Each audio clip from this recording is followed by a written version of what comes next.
Okay. And I do have that we are recording and it'll be available for 2 weeks. Okay, Okay. that's It'll fine. be up on our YouTube channel then. Okay. Okay. We did a seminar on this on 2 weeks after it started at the College of Page. We had no idea what we were talking about, so it was. We our first hybrid program actually Mm, sort of went viral, mm, and I was so nervous about doing hybrid, and I didn't want to record it at all. And then we had like 60 some thousand views on it, and I'm like, what wow, is going on? Yeah. wow, So never know, but that's good. normally we have 100 views or something. So all right. Well, thank you for joining us for Putin's Russia and U.S. relations. This program is brought to you through a collaboration with the Crystal Lake Library and the Deerfield Public Library. Dr. William Benton Whisenhunt is a professor of history at the College of DuPage. Dr. Whisenhunt is an expert in American-Russian relations, Russian history and current politics, and world history. He has authored and co-authored 4 books on Russia and local history, received his Bachelor of Arts degree in history and Russian from Cornell College, and his doctorate in history from the University of Illinois at Chicago. So awesome. So if you have any questions, go ahead and put those in the chat and we'll get to those at the end of the program. And if you don't have anything urgent right now, I'm going to turn it over to Dr. Weisenhunt. All right, thank you very much, and thank you everyone for attending. I also want to thank the Deerfield Public Library and the Crystal Lake Public Library for putting this together. This is sort of the ultimate technological arrangement where we're zooming into 2 different library groups, which is nice. So what I'll do here in this presentation is talk some about Ukraine in particular, and some background about what Ukraine is and isn't. I think sometimes in the news there's a lot of discussion of this and what Ukraine's history is a little bit. So we'll go through that, and then we'll talk about what people sort of speculate are Putin's motivations, what's motivating him or driving him at this moment, and then talk about the future then of Russian-American relations. So my goal is to talk maybe about 40 minutes or so, 45, and then leave some time for questions if you have them. So I welcome those, but we'll try to address those at the end. So thank you for attending. And so the first slide I have here says Putin's Russia, and I assume you can see it, US and US relations. The symbol there is actually from a conference I went to now 15 years ago in Moscow. And what it did is it actually celebrated the official diplomatic relations between the United States and Russia that had begun in 1807. And so the commemoration was 200 years later in 2007. The reason why I use that symbol here in the beginning of this presentation is because pretty much since that time, the relations between the United States and Russia have kind of gone downhill for a variety of reasons. And Ukraine is one of the reasons, but there are lots of other reasons too. And so we'll try to address some of those tonight in the short time that we have to sort of get a picture of where we're going with the future of U.S. and Russian relations. So to go into our first slide here, one second. There it is. Sorry, wrong button. So to take a look at Ukraine's history. And so if you look at Ukraine's history here, it is an old history in many ways. When you look at the screen, you're going to see the first bullet point there says, 800s. I'm really not going to give you a lecture about 1200 years of history, but it shows you how old in the Russian context or in the Slavic context the Ukraine is. Well, if you study Russian history or you study the history of this land, the earliest period of its history is what's known as Kievan Rus, or to use more Ukrainian terms these days, Kiev rather than Kiev. That goes back to the 800s. And for the first 400 plus years or so, Kiev or Kiev is the center of the civilization. And so this is here, if you can see my cursor on the screen, it's right here in the sort of the southern part of the map on the top of the screen, while Moscow is up here, just to give you a sense of where the 2 sort of major cities are we're talking about at this moment. Well, that's a big deal, but you have to remember too that what this territory basically is, going sort of north and south, is a travel route, mostly by river systems that you see here in the map, between the Scandinavians, or Vikings in essence, back at this time, and the Byzantine Empire, or the eastern side of the Roman Empire in the south. Okay, so that's what you get sort of going north and south, and this is what it is. So when I say Kiev is a city, really what I mean is an outpost. It has a few buildings, it's a trading post, it's a place where people stopped. It has a few hundred, maybe 1,000 people. So it's not a city by modern standards, but back in this period, this is where it all sort of was centralized. It's during this period that you see one of the grand princes of Kiev, or Kiev, Vladimir convert the people of his area in 988 and 989 to Christianity. He converted them to the Eastern version, the Eastern Orthodox version of Christianity. He didn't really do it for any truly religious reasons, but he did do this. And so a lot of people began to believe that that then pulls this territory into the European world because they're now Christians. That's not exactly the case, but it's fine. What happens though is in the 1240s, as you see up here, they'll be invaded by the Mongols, the Mongol Empire of Genghis Khan or Genghis Khan, and basically be overrun. And during this period when the Mongols are occupying this physical space you see here in the orange on the screen, the power in the Slavic lands is going to shift from Kiev as the key city up to Moscow. It's a long and a complicated story, but that's basically where you see the shift from Kiev as believed being the central part of it up to now what is Moscow up here.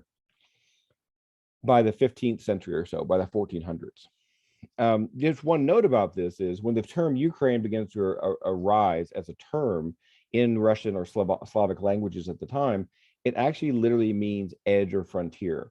And so this is really the way a lot of Russians, especially Vladimir Putin, who we'll get to in a few minutes, this is the way a lot of Russians who are more nationalistic really view Ukraine, as it's not really the central part of the civilization for the past 400 or 500 or 600 years, that it's really more at the edge of the frontier. And this is part of Putin's rationale about it we'll get to down the road. But this term begins to emerge around this time.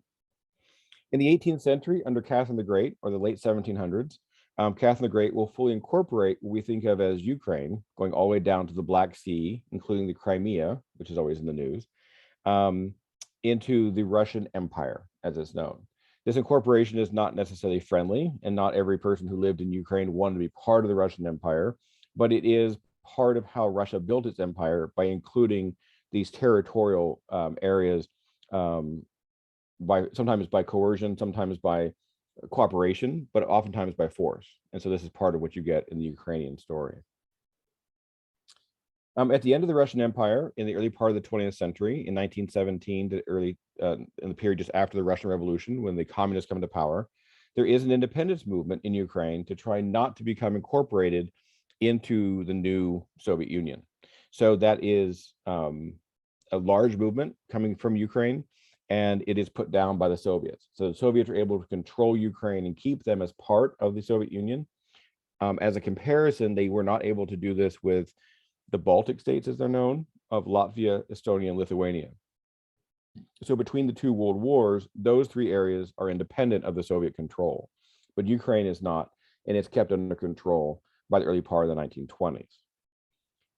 However, once Stalin comes to power in the late 1920s, he's pretty angry about lots of things. And one of the things he does is he will create what I often have called in my classes a fake famine. I don't mean it's fake. What I mean is it's a manufactured famine.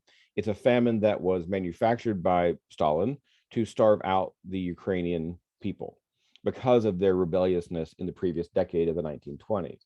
One of the problems with that, of course, is, and one of the ironies of it is that as we've seen in the news in the past few weeks, is that Ukraine is the breadbasket of this region.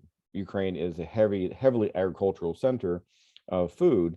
And so Stalin was able to basically keep people from eating, for lack of a better way to say it, but he's able to keep people from eating by stealing the food right out from underneath them. And so this famine in the early 1930s will kill somewhere between 3 and 4 million people in Ukraine. And so the Ukrainian term for it is the Holodomor. So that's why that term is there. During World War II, in the beginning of World War II, there's a bit of a dilemma for Ukrainians because a lot of Ukrainians felt beat up by the Soviet Union, felt beat up by what the Soviets had done to them, and especially in the western part of Ukraine that was closer to Europe. And so in June of 1941, Hitler will invade the Soviet Union as part of World War II. And what this does is kind of fracture Ukraine a bit because the Eastern Ukrainians, the Ukrainians who live closer to the Russian territory, tended to stay more loyal to the Russian Soviet center, while Western Ukrainians, some of them welcomed Hitler in.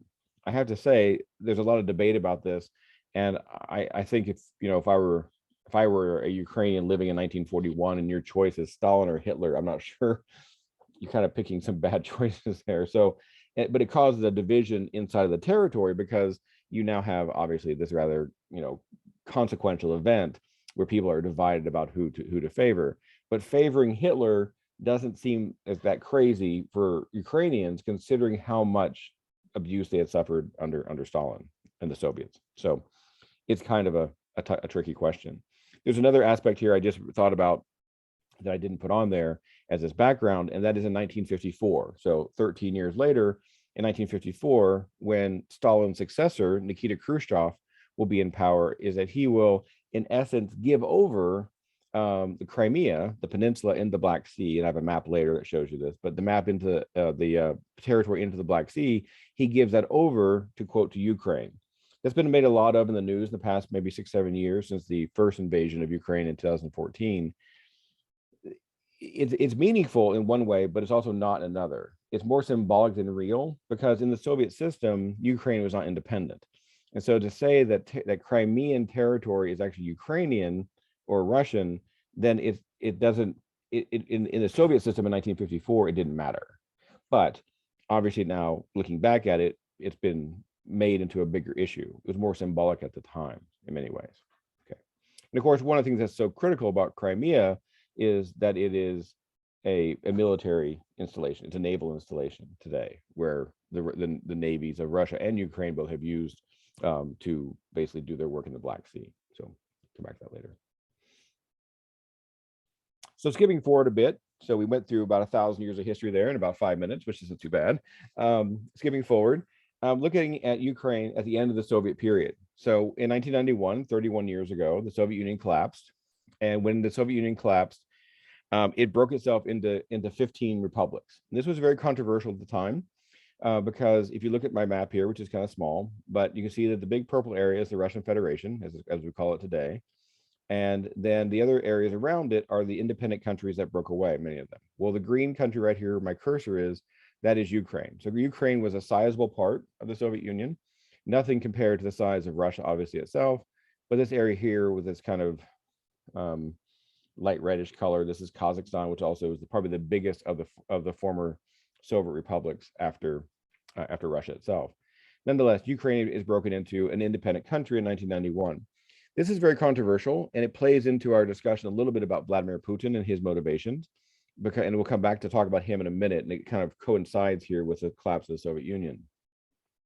But when it collapsed, there were several things that were discussed at the time. So if you remember if you remember this or read about it, one of the things about it that's interesting is that it starts, the collapse itself, or the breakup of the Soviet Union, starts in August of 1991, when Mikhail Gorbachev, the head of the Soviet Union, suffers a coup against him. There are people around him that basically try to take him out of power. He's on vacation, ironically, in the Crimea, and so they put him under house arrest for a few days. Well, this coup fails primarily because the president of the Republic of Russia, right? So all the republics inside the Soviet Union have their own presidents. And this was a man named Boris Yeltsin, who later will become the first president of the new sort of independent Russia. Well, Boris Yeltsin is the president of this republic at the time in Moscow during the coup, and he will basically try to stop the coup from going forward. But once that happens, after about 3 days, Gorbachev returns to Moscow, and from August to December of 1991, there's a negotiated, basically, dissolution of the Soviet Union. How do you dissolve this thing, and how do you go forward? And the main participants in this discussion were Yeltsin, representing now a kind of new movement toward independence for Russia and other states, Gorbachev as a leader of the Soviet Union, but also then the United States. The United States played a pretty important role in this, and this is the first, this is the George H.W. Bush administration that was involved in this. And in those discussions, there are several key topics. One was nuclear weapons. So when the Soviet Union collapses in 1991, three of the 15 republics physically have nuclear weapons on their territory. Russia, obviously, Kazakhstan, and Ukraine. So the United States worked very closely with the Soviets and these other entities to help basically get rid of the nuclear weapons in Kazakhstan and Ukraine. But to get rid of those, the deal that was struck at the time was that Ukraine and Kazakhstan said, okay, we'll do this. We'll get rid of our nuclear weapons, but we want a guarantee of our territorial integrity. And so this is what the U.S. and other people in the West signed off on, and said, yes, the borders of Ukraine and Kazakhstan will be respected. That's an issue for us even to this day. Come back to that in just a minute as well. The second thing that came up that was a big deal was the question of expanding NATO. And this is something that you see in the news all the time. It's something that you see Putin talk about endlessly. He's talked about it for 30 years since this time. And what happened is that in these discussions in the fall of 1991, before the official dissolution on Christmas Day, 1991, there were discussions of, if the big Soviet Union becomes 15 countries, will the United States in particular expand NATO into those territories, the North Atlantic Treaty Organization? But you have to remember that the North Atlantic Treaty Organization was created in 1949 as an overt anti-Soviet alliance system, a defensive system for, quote, North Atlantic countries. Really, it's the US alliance system in the early Cold War against the Soviets. And the Soviets will then form their own alliance system known as the Warsaw Pact. So this is sort of what defined the Cold War. Well, 2 years before the dissolution of the Soviet Union, you had the dissolution of communism in East European countries. They're coming down the Berlin Wall. Germany is reunited in 1990. And so already in some of those East European countries, there was starting to have an expansion of NATO. NATO was expanding into those countries. So the concern among the Soviets was, will the US and NATO continue to expand that into, say, Ukraine or Kazakhstan or Latvia and Estonia, Lithuania, these places? So here's the controversy. The controversy is Putin and many Russians truly believe that they had an agreement with the United States and NATO not to expand into those territories. Putin especially talks about this all the time.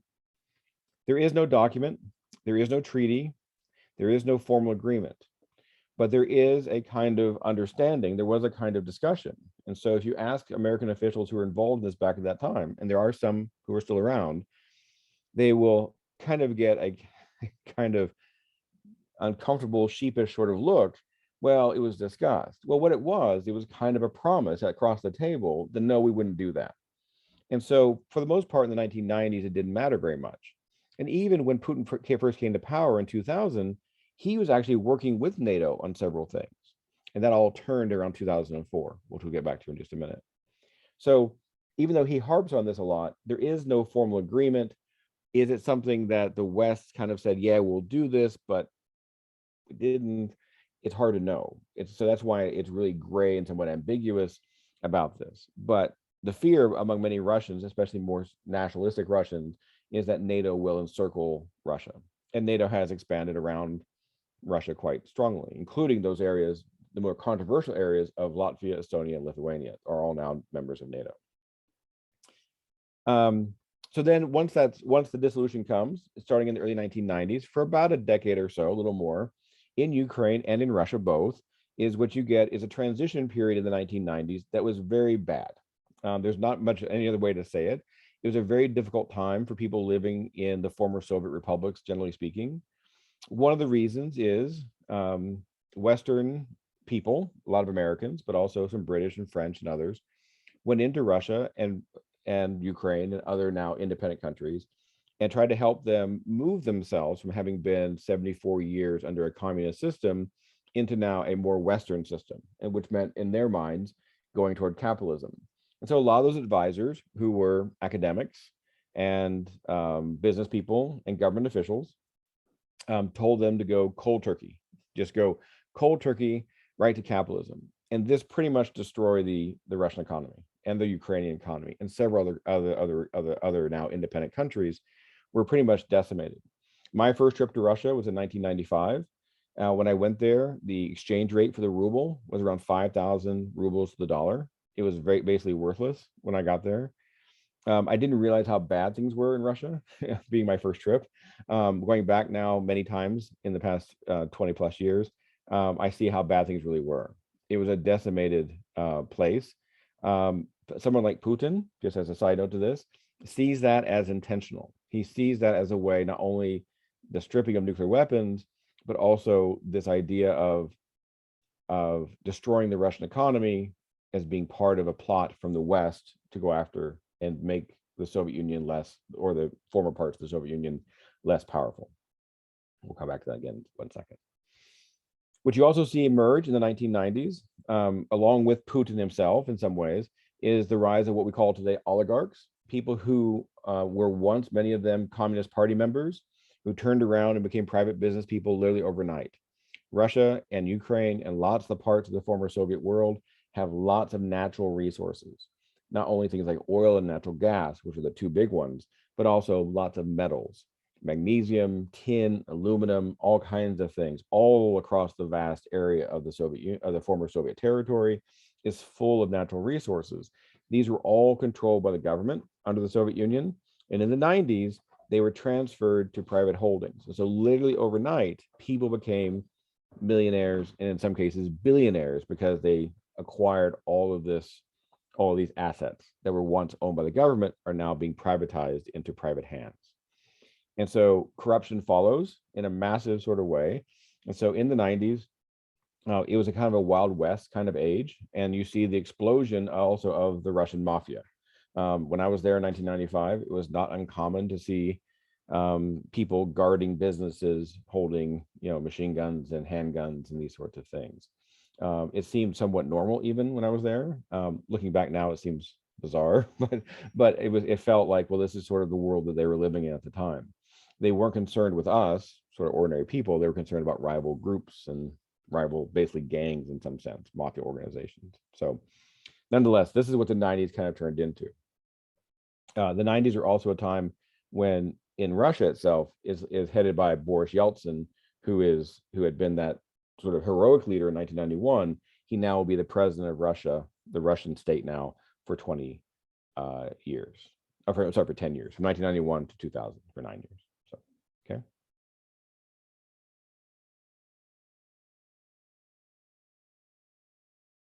Skipping forward then into the early 2000s. By the early 2000s, you have in Ukraine, this corruption kind of reach a pinnacle. Now, keep in mind, 4 years before this, in 2000, you have Vladimir Putin coming to power in Russia. And that has a large influence over what's happening in Ukraine, because even though Ukraine is an independent state, it has a lot of connections still to Russia, not only culturally, but also in a variety of other ways, politically, economically. And so there's a very complicated relationship between the two states.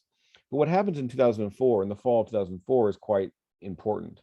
What you see emerge by 2004 inside of Ukraine is in the western part of this, a Western orientation among some Ukrainians. Some people divide this still kind of a west and eastern parts of the country. It's not quite that simple, but it's kind of that way.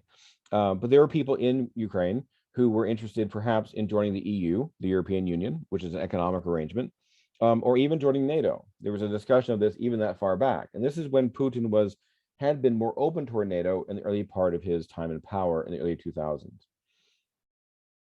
But when Ukraine started to talk about being part of NATO, this is part of what soured him toward NATO, in particular, because he didn't want Ukraine to be part of NATO, without question. But in Russia,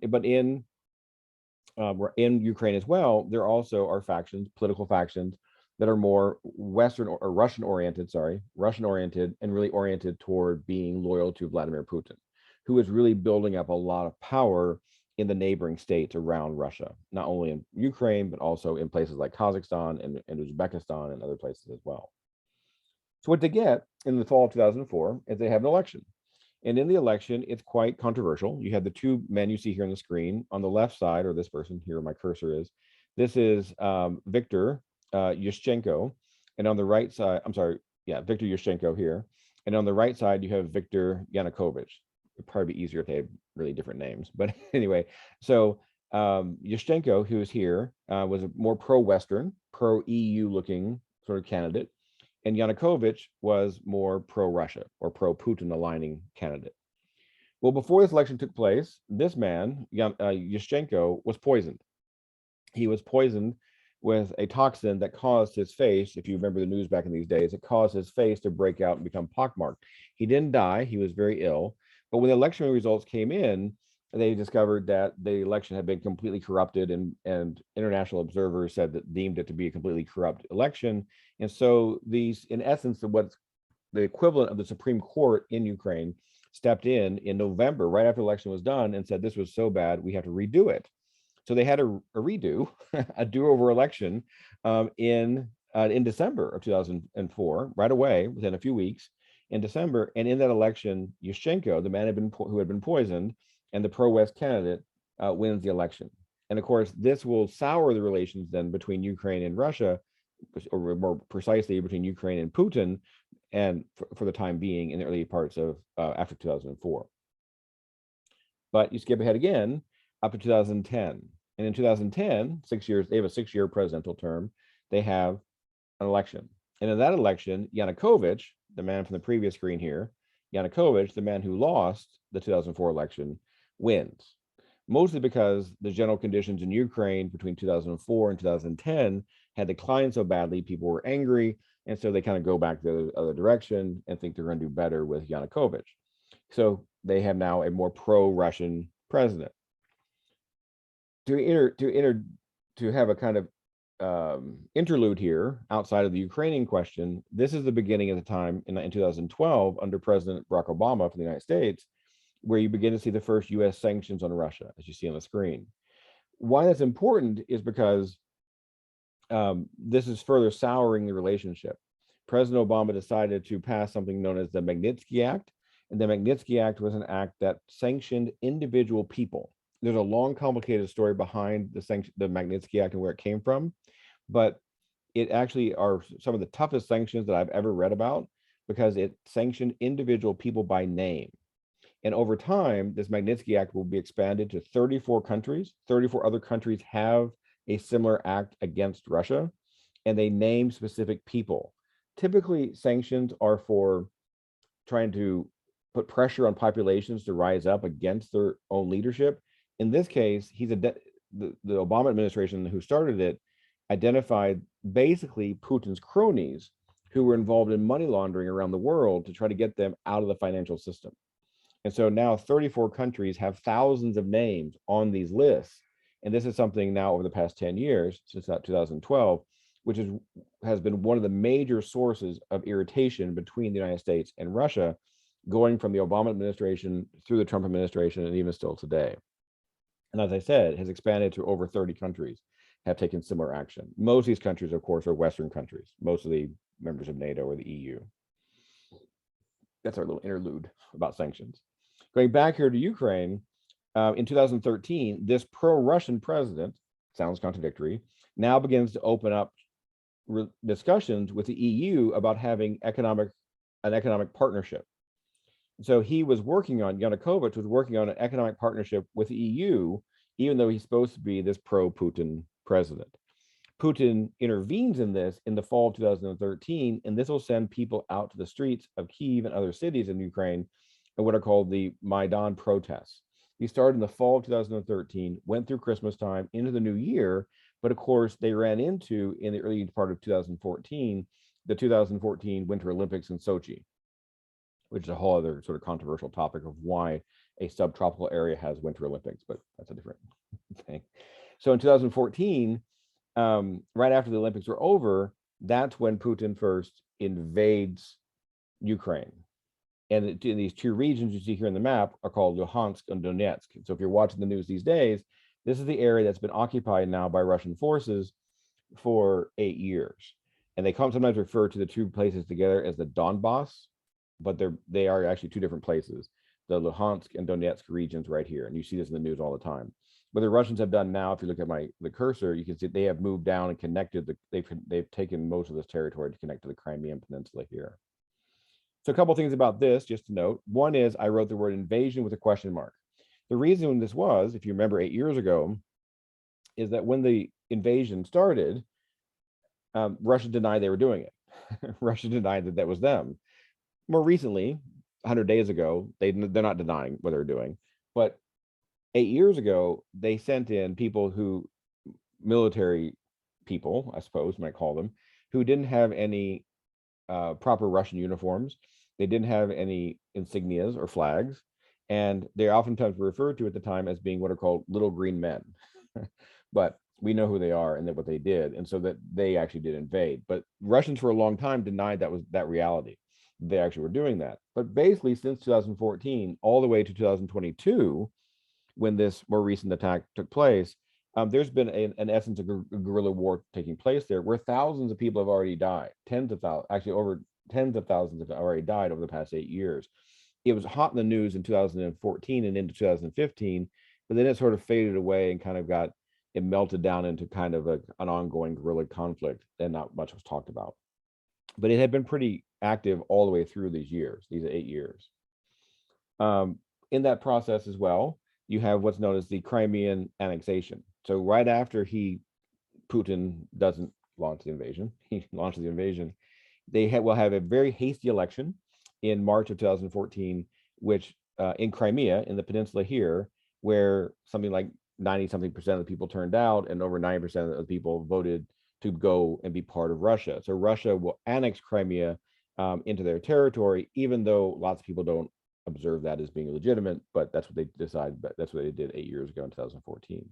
And in that time, since 2014 to today, the Russians have built a bridge right here connecting their land, the Russian land here, where my cursor is, over to the Crimean Peninsula. So part of what they're doing today is to create a whole circle here to control this Sea of Azov and have access to the Black Sea down here. That's part of the physical reasoning for all this. All right, so 100 days ago or so, a little more now, you had the invasion of Ukraine by the Russians on February 24th. Before that, of course, you have several key events that take place. One is in 2016, Donald Trump will be elected president of the United States. And this throws a kind of wrench into the whole structure of what we're talking about. That's still a bit mysterious to a lot of people. And that is because President Trump was much more overtly positive about Russia as a place, and also in particular about the actions and behavior and views of Vladimir Putin. This confused lots of people at the time. People didn't quite understand exactly what he was doing, why he was doing it, the motivations behind it.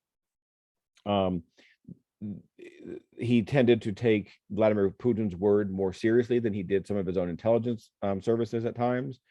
He also tended to do some things that were a bit curious. One that strikes me is that he actually released a Russian spy who had been convicted in this country and sent her back to Russia without any sanctions or anything. So it's a very strange sort of relationship that I think is still unfolding in some ways to this day. But it did sort of create a kind of an unsettled sort of relationship. And of course, that will then coincide with the election in Ukraine of Vladimir Zelensky, who you also see on the screen here. Vladimir Zelensky will be elected the president of Ukraine in the spring of 2019, after having had a career in acting and comedy, apparently. And then, of course, the actions of President Trump will, in relation to Ukraine, will lead to his first impeachment as president, and how he interacted with them. Right. And then it comes with the US election of 2020, where Joe Biden will win the election. And when he comes into power, he takes, again, a more harder line toward Russia in some ways, and a more overt support of Ukraine in its defense. And so this will then culminate again in February 2022, just about 110 days ago, with the invasion of Ukraine, which has now been going on since that time. As you probably have watched the news, this has changed over time. The initial wave of this invasion was multi-front, all around Ukraine, trying to go in from the south, the north, and the west. The east, not so much from the west. We saw maybe as many as 5 million Ukrainians in the beginning flee the country. Some have come back, as I understand it. After maybe the first 6 weeks of this or so, Putin had to kind of reorient his attack, and now is focusing mainly on that eastern area that I mentioned before. Back to that map for a second. He's focusing mainly here, and one of his goals is to take physically all this territory around. This is the Sea of Azov, where the cursor is, and he's trying to take all this territory here to sort of, from a strategic point of view. What he really wants to do in the south here is move this direction along the coast of the Black Sea and connect to this a piece of land that's right here.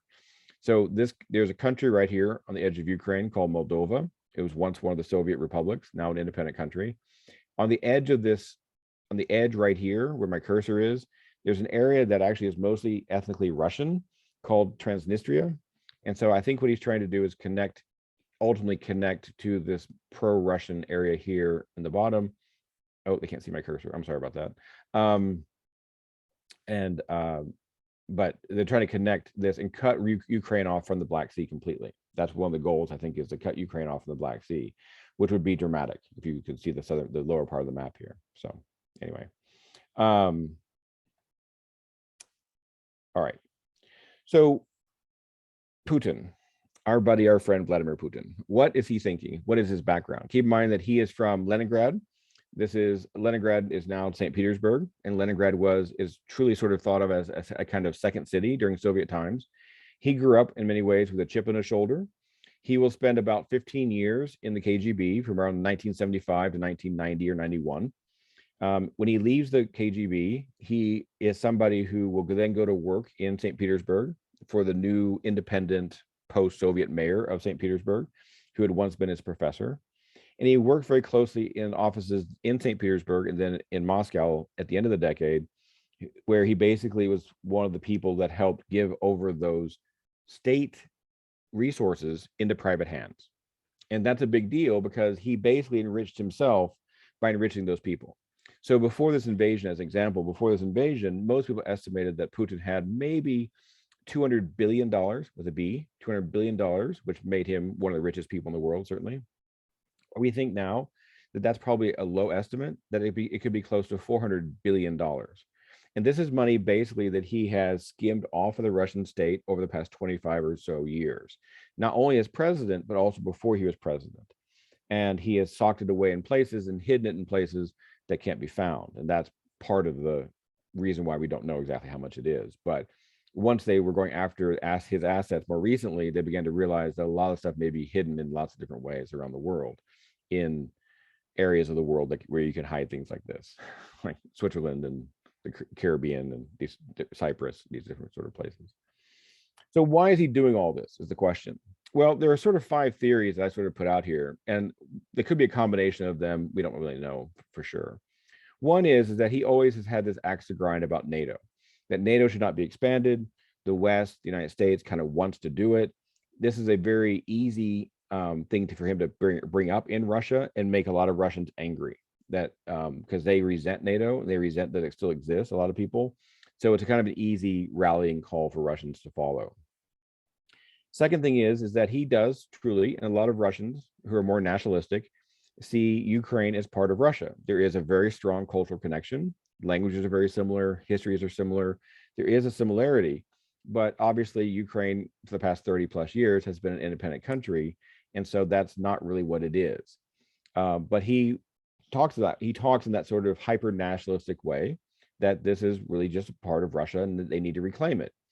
He's also talked about trying to reclaim other parts of the former Soviet Union that are gone. And that's more frightening because that could include Estonia, Latvia, and Lithuania, which are all NATO members. And the reason why I stress the NATO thing is because there's a common defense clause, Article 5, or the 5th article of the charter says you have a common defense.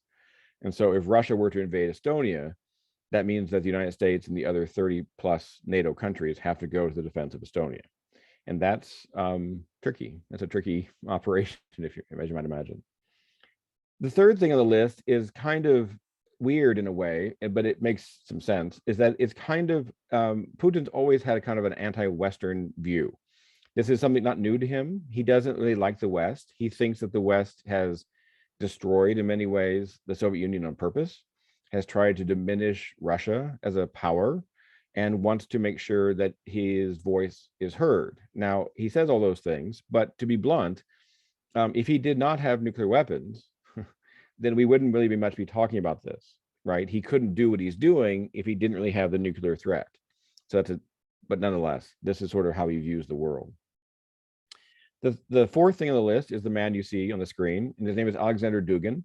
Alexander Dugin is a very fringe academic in Russia who's been around for a long time. He's in his 60s, and he's written several books about basically a kind of hyper nationalist Russian view of the world that many people classify as being fascist. That's why I wrote it up there. And Putin has had an on again, off again relationship with Dugin over 25 or more years, that there is this vision that Russia has to be this kind of center of civilization that's going to liberate the world from the decadent West. This was an old kind of Soviet idea for a long time, but they have carried it on into this age. And then the last thing on this part of his motivation was actually something that was written by a political scientist friend of mine who is in Russia. She's a Russian political scientist, in a short essay that I thought was really compelling. And it's something called Stopping Time. Is that Putin, it will be 70 in the fall. And there are some rumors about his health and some things, but there is a growing sentiment in Russia for the past 4 or 5 years that younger generations and people who don't like Putin very much were kind of waiting him out. We're going to sort of, just wait him out. He'll die or he'll go away or whatever the case. And so what he's done here is he has stopped time, that nothing can go forward. Everything now is done at his timetable. And, on a personal level, as someone who studies Russia, this is true for us. There's a big conference every year on Slavic studies, and it's here in Chicago this coming fall in November. And I'm on a couple of panels with some Russian friends who are from Moscow and St. Petersburg, and I have no idea if they're coming. We're scheduled. We have a schedule to do it, but are they coming? I don't know. I mean, besides COVID problems, right? Are they coming? If they do come, can they go home? We have no idea what that means, right? And so it does just stop everything in place. And it also puts Russia into a position that it hasn't been in its modern history. And this is as a kind of rogue or renegade country that is isolating itself rather intentionally. And that may be Putin himself, or it could be Russia in general. It's a bit unclear at this time. And to sort of finish up then, what does this mean for the future? Well, several things become clear to me. One is clearly the United States under President Biden is showing extraordinary support for the Ukrainians. And I think that one day we will learn to what degree that is, meaning what kinds of weapons, what kinds of intelligence are we sharing must be extraordinary, seems to me, for the Ukrainians to have withstood so long against Russia. I also believe that President Biden rather quietly has rallied the EU and NATO countries.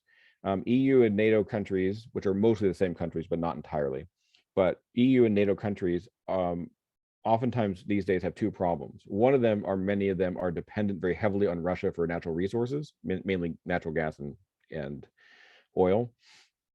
But also several of those countries that are in NATO and also in the EU are not very pro-democracy, in particular, the leader of Poland and also the leader of Hungary in particular.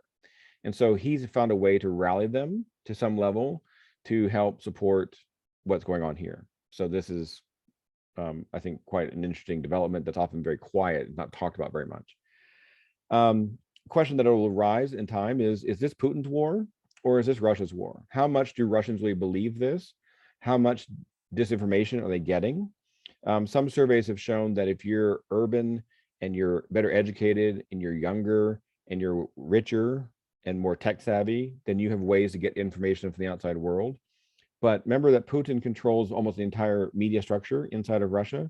And so if you have less access to these things, you're not as savvy on technology, you may not. And so there's a developing divide, I think, among the Russian people about this, mostly based on what they have learned, what they are able to learn in many ways. Economic sanctions are in place. And I read a story just the other day that said that Russia, before the sanctions, had the economy that was equivalent to Spain, which is not huge, but equivalent to Spain.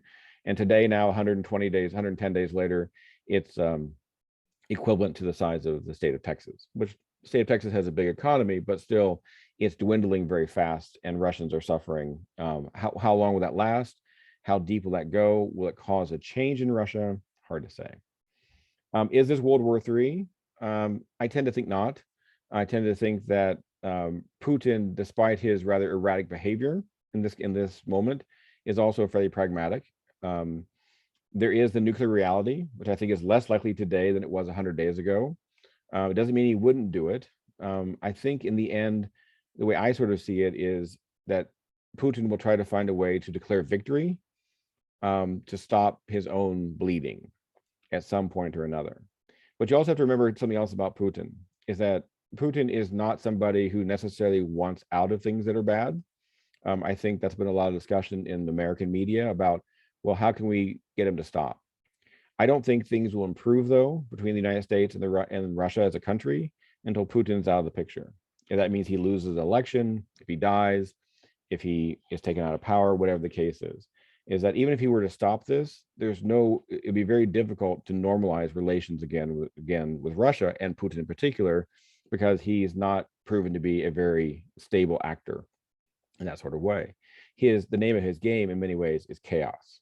And this is what he has wanted. This is part of the reason why he's interfered in the elections of more than 30 countries in the past 15 years, is he wants to create chaos in France, for example, and the United States and other places. And the chaos is what he sort of thrives on, and it really boosts his own power. But what is his legacy? Is this going to be his legacy? Isolating Russia further away from the rest of the world? Is this linked to rumors of his health problems, which may or may not be true? It's hard to say. It's hard to say exactly what the legacy will be. My hope is, from a personal perspective, is that this is his war and not Russia's war, and that when he is gone, that things will get better really soon, because Russia is too big of a country and too important of a country to be so isolated, and frankly, too dangerous of a country with nuclear weapons to be this erratic. So that's my hope. And I'll wind up here. It's about 7:46. So I see we do have some questions in the chat. So I'm happy to take any questions you might have. And I hope I Yeah. didn't talk too fast. So sorry about that. That was great, really Yeah, informative. Thank yeah, you. sure. So can you talk a little bit about, so Trump's impeachment due to Mhm. Ukraine? Can you talk a little bit maybe about how that relates to where we are now, if at all? Well, Vladimir Zelensky, the president of Ukraine, who you see here in the picture, who was elected in spring of 2019, was somebody that Putin didn't want to be elected. And so when that happened, um, Trump became sort of associated with, um, he was trying to basically undermine his time in power. And part of the way he did that was by pulling back our ambassador to Russia, to Ukraine, and sending in other people from his administration to deal directly with Ukraine. And part of it also was trying to find, it's kind of a long, complicated story, but he's trying to find information against Joe Biden. So Joe Biden was clearly, it was emerging as one of the potential candidates to run against him in 2020. And Joe Biden had two sons. One died, but the other son, Hunter Biden, was a member of a board of an energy company. So President Trump was trying to find some sort of link into corruption. The company that Hunter Biden was associated with, called Burisma, had scandal, had corruption problems in it.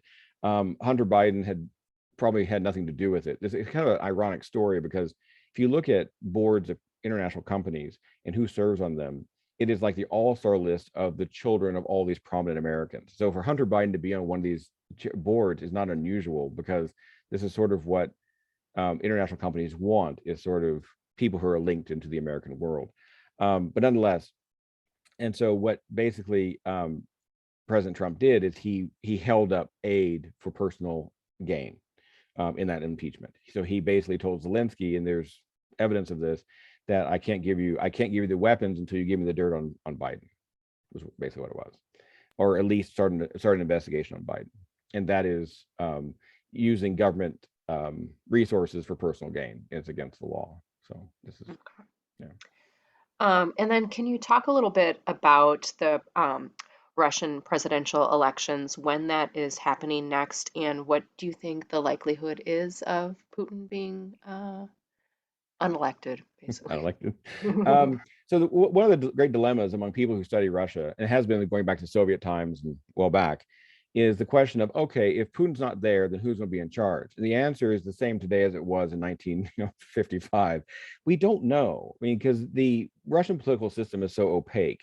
So when you look at something like, an Alexei Navalny, this guy who's been this kind of political adversary of Putin's for some time, who got poisoned, then went back to Russia and got arrested, and now is in jail.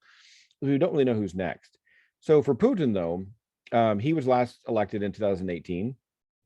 And so they have 6-year presidential terms in Russia. So his next election will be in 2024. And all signs are he'll be 72 at the time. And if he is not ill, like people sort of speculate, if there's not something wrong, I assume he'll run. And they changed the constitution there so he can stay in power until he's 84. I think it is. I think another 14 years. I think he can stay in power. Um, so it's kind of, you know, is he popular? Yeah, I think he is popular among some people in the country. The people I know tend to be, academics, and they don't like him at all. But I think there is a certain base of popularity, and so he could theoretically be in power until he's 84, another 14 years, whatever year that is, 2036. I can't do the math, so sorry about that. Yeah, he could be there. He could be there potentially a long time. So Okay. And then Pamela wanted to ask if you were in Ukraine, would you trust the Russians considering what they did to the Baltic states and Poland? no, no, so that's the problem. Is that Yeah. the question I have is, and I think a lot of people who study this is this Russia carrying this out? Is this really a Russian campaign that Russian people really agree with and will be the new sort of foreign policy of Russia, the Russian Federation? Or is it really Vladimir Putin's personal folly, his personal sort of thing?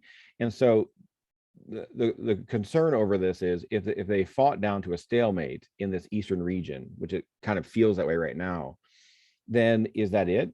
Is that, some people have suggested, some Americans even have suggested that Ukraine give up territory to Russia or sort of find a way to end this.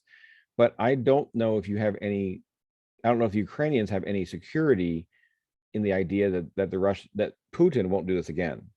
Well, Putin won't live forever, right? Theoretically, he won't live forever. But even after Putin, is this an ambition of Russia? And that's, I think, what the biggest question, honestly. Okay. And we did have a question if this is being recorded. It is being recorded. It will be up on the Deerfield Public Library's YouTube channel for 2 weeks, probably starting either tomorrow or Monday. And then we have another question that came in Mhm. early in the discussion. What about Russian Stalin invading Poland and attacking Finland in 1939? Can you talk about that a little bit? Right. So in the summer of 1939, in August 1939, the Soviets and the Nazis entered what's called the Nazi-Soviet Non-Aggression Pact, or the Ribbentrop-Molotov, the two guys who negotiated it, Non-Aggression Pact. And in that pact, it was an interesting pact. It would surprise people because the Soviets and the Nazis, for the years before this, after Hitler came to power, had been kind of adversaries. They had even fought a proxy war against each other in the Spanish Civil War. But we reached this agreement basically not to have non-aggression. Some people characterize it as an alliance.